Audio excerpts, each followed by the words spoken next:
Good evening from Yummy BTV. Wishing you all well, sending plenty of love your way as usual. Now, before I go live after 7 tonight, just give you a little bit of notice. It's not a lot of notice, I know. But yeah, whoever's, if you can reach it, if you can't, then sorry about once again not giving you enough notice. But it'd probably be another family gathering anyway with loads of jokes in it.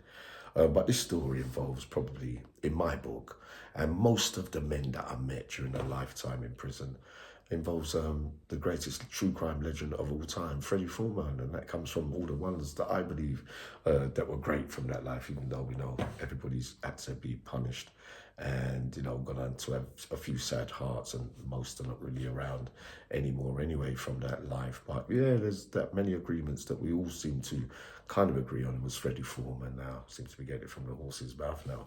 More on that coming shortly. Now, it took place in the 1980s, right? I mentioned a man I didn't mention his name the other day, but today I'm allowed to. The partner that was joined at the hip with Freddie Foreman, some of you got it right, it was Teddy Dennis, yeah? So Teddy Dennis and Freddie Foreman were absolute besties. Teddy Dennis is the man that is suggested that cut Chuck's spot down his face, right, and took over the betting, the horse racing betting thing way back in the day, right? So they've got their little business going on, Teddy and Freddie, right? So they're driving around town to go and collect their money from the fruit machines, the pool tables. So they've got about 6 venues to do on this night, right? They start at Soho.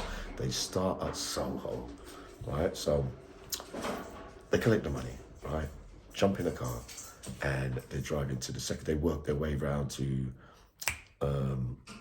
Soho, then to Edgware Road, down to Hyde Park that way, and then they end up going down South London, which will be Greenwich, Plumstead, and in the end, Old Kent Road. So they're in the car, right? Freddie's nut in the mirror as he's left the first venue, because, you know, there'll be things that when you're collecting and doing certain things, when you're going to these venues, you don't know like who could be following you, who you could bump into, and that kind of stuff, right?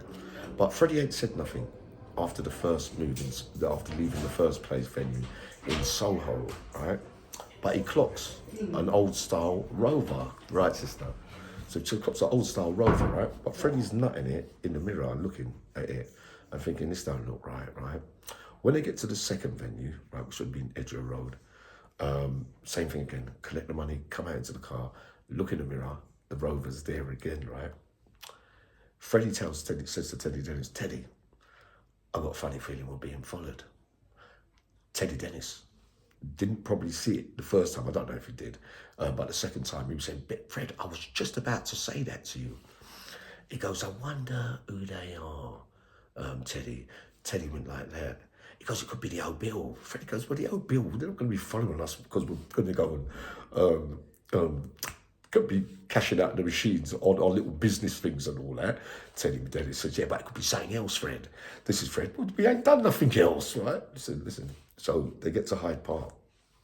Another car's following now, right? So they've noticed another car now on the fourth venue after Hyde Park. Once they get to South London, Plumstead or Greenwich, right? They see the same car that's behind the Rover, right? So they're thinking, right? So that car's been there after 2 venues now. Well, the other one's been there for the old 4, right? So the alarm bells are ringing a little bit, right? But Freddie's staying cool. He goes, I'll tell you what we do.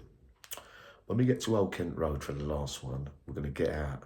We're going to get out the car. We're going to get out the car, right? And we'll go and stand out on the pavement and we'll wait. And because, you know, there's a lot of money in the car now after 6 venues.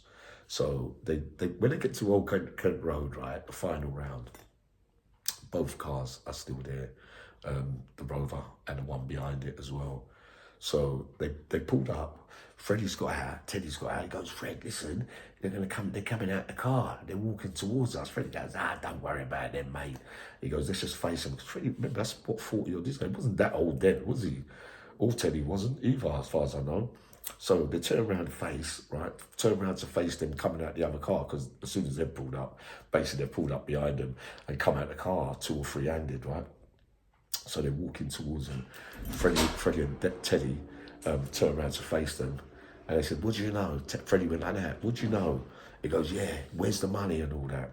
The other car that was behind them, you could hear footsteps running behind the 2 or 3 that got out of the Rover, right? So they're running and running, but they can't really see because they're facing Freddie and Teddy. But they run a little bit past those geezers out the Rover, turn around, and they start weighing them in because obviously they come to rob Freddie Foreman and try to take the takings off him, right? So they're weighing him in. Freddie says, hold him there. He talked the first talk. Goes, bring him here. One of the lumps, right? But that car that was tailing behind the Rover, they were Freddie Foreman's boys, sorry. They're Freddie Foreman's boys. They're the backup crew, they're waiting. This is why when you're doing it, not now, of course, but way back in the day, Freddie Foreman and Teddy Dennis would have definitely had a plan for plan B, because when you're collecting money, it don't matter who you are, you could still be open to getting robbed. Yeah, but they chose to try and rob the wrong people, so they're getting weighed in. He lifted the geezer up, brought him to Freddie Foreman. Freddie Foreman went to Teddy Dennis, go on, give him one. And he gave him a right hand. He goes, Teddy, man, come on, man. And Freddie Foreman went crash and knocked out his front teeth and all that, right? And they just left him on the pavement. But the moral of the story, be careful who you try to rob.